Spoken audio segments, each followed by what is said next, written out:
यही बड़ा एक आ रहे हैं एक जा रहे हैं चार से को जिस भूले वही से चला रहे चार से को जिस भूले वही से चला रहे जो पेड़ हमने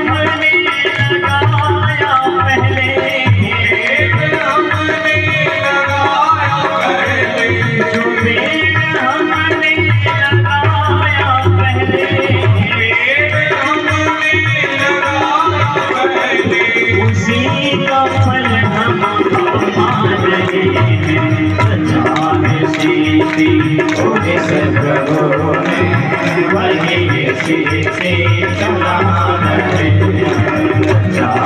पहले जिस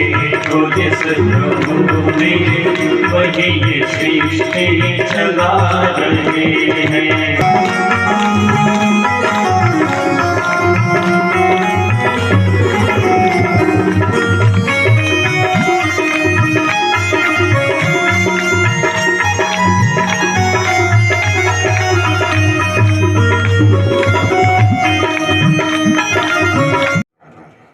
कितना ही प्यारा मित्र होता तो कभी कभी याद आता है।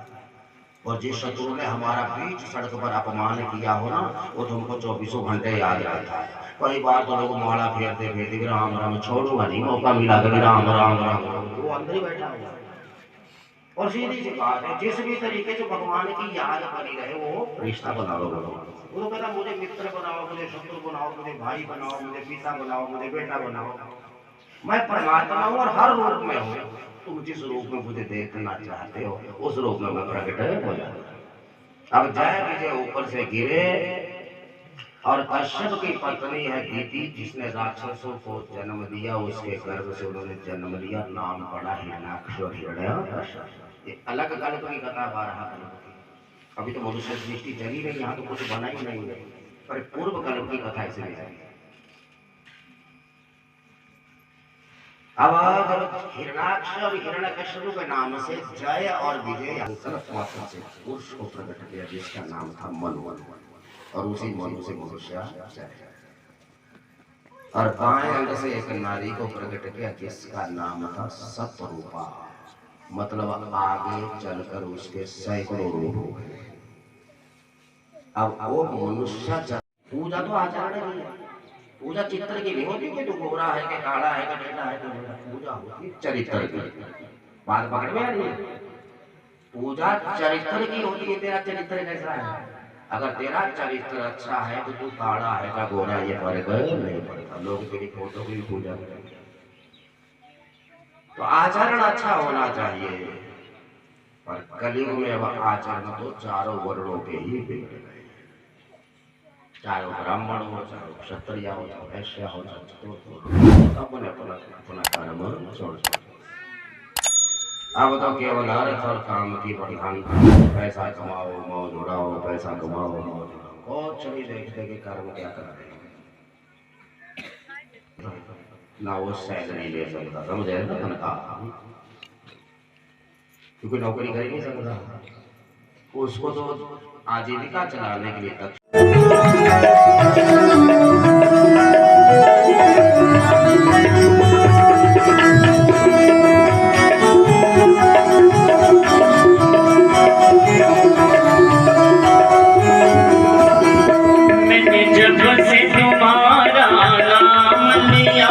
इस जग ने बहुत बदनाम किया।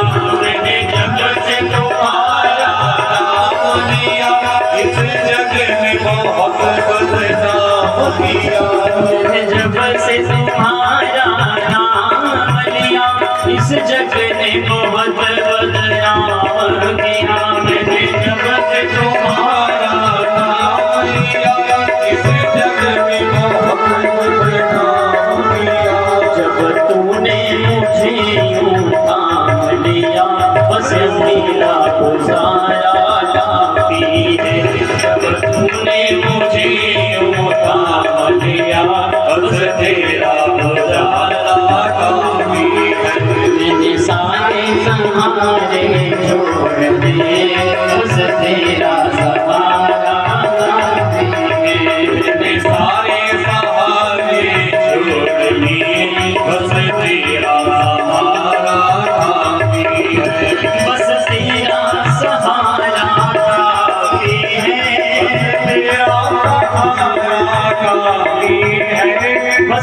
तेरा सहारा काफी है, तेरा सहारा काफी है। मैंने सारे सहारे छोड़ दिए, बस तेरा सहारा काफी है। मैंने सारे सहारे छोड़ दिए, बस तेरा सहारा काफी है।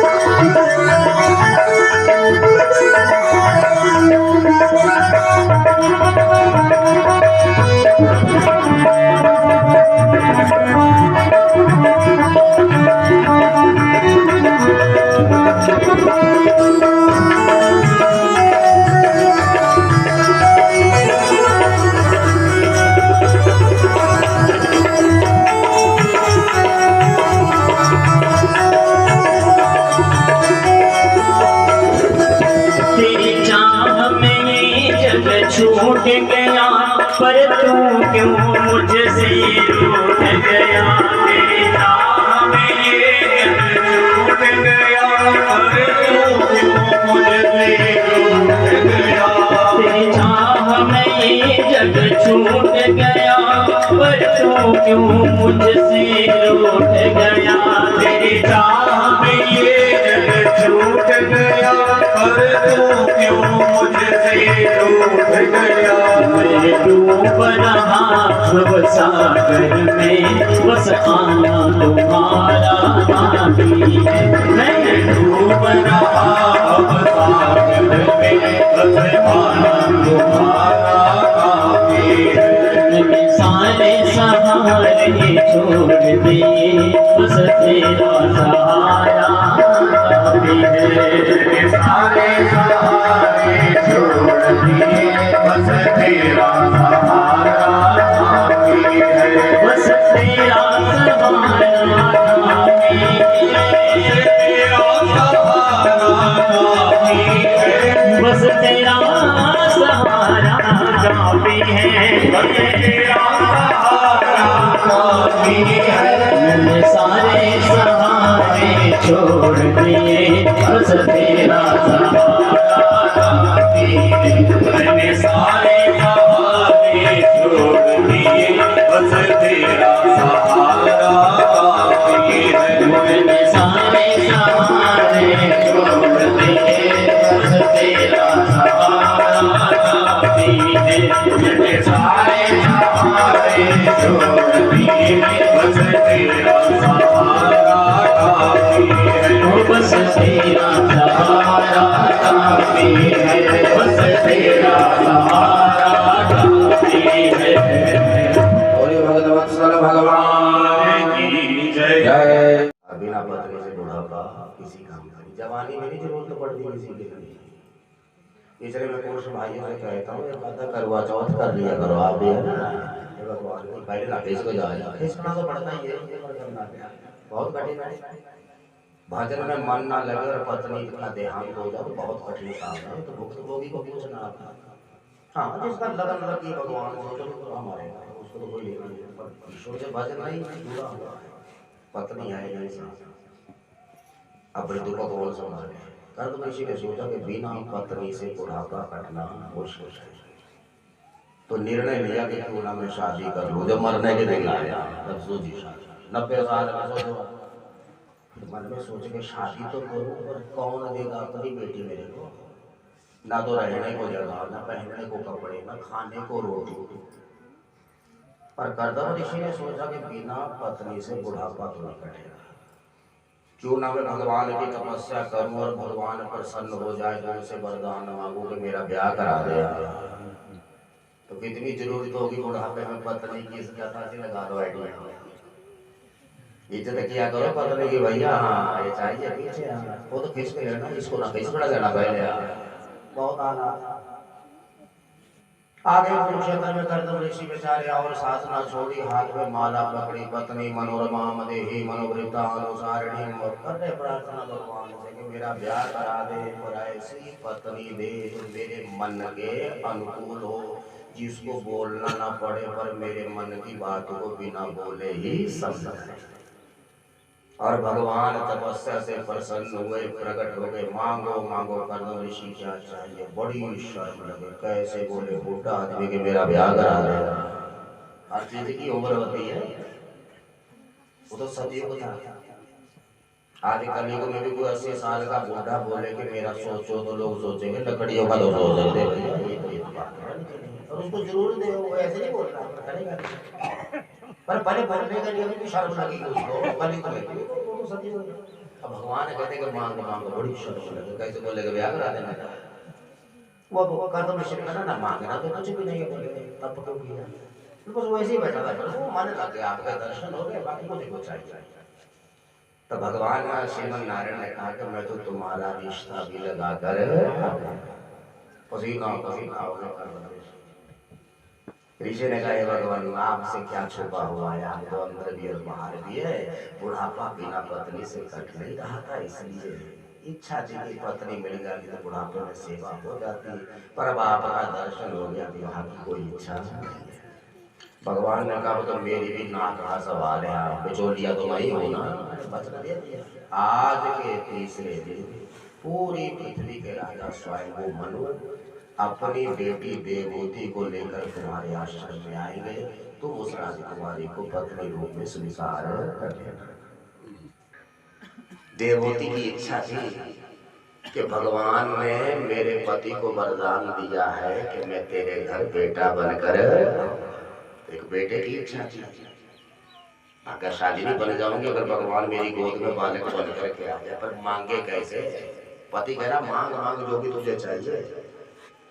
मांगने का भी एक कला होती है, सीधा नहीं मांगा जाता। देना तो बहुत दूर की बात है, पर हम लोगों को तो मांगना भी ठीक ठीक आता नहीं। देवहूति ने हाथ जोड़े, है प्राणनाथ, मैं महाराज स्वयं मनु की बेटी हूँ और आप जैसे तपस्वी ऋषि की पत्नी हूँ, पर आज दिन तक मैं किसी की मां नहीं।